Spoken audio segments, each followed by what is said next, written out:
Once again, here I find myself wanting my ceramic knife a little bit sharper.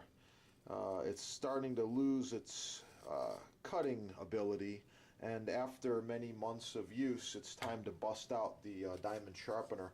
So I'm going to show you how easy it is to use this. I prefer to use a Kevlar glove, a little bit safer. You don't have to, but it's not a bad idea. Okay, this sharpener is it's a diamond file.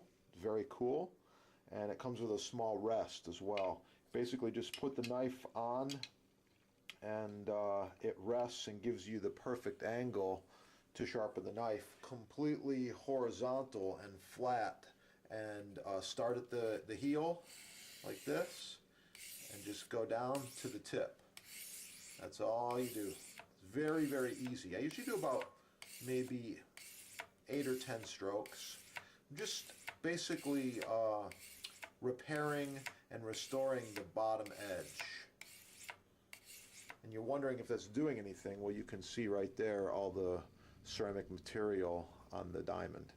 Okay, and then you flip it over and you repeat. Same thing. Okay.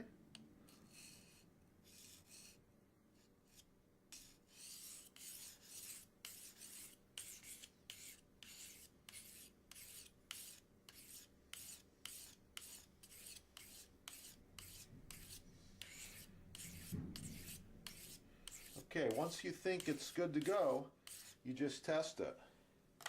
Check it out. I've got this piece of double folded cardboard here again.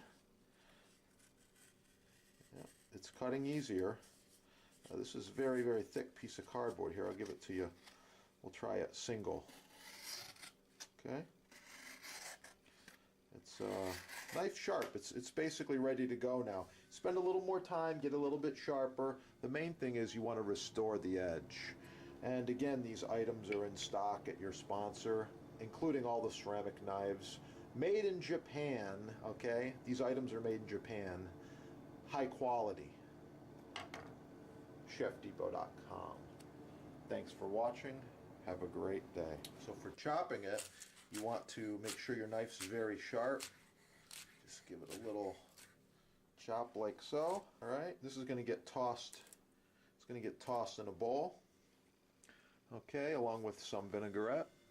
And another thing I like to put in my salad sometimes is thinly sliced carrots. Now you can use your knife if you want to.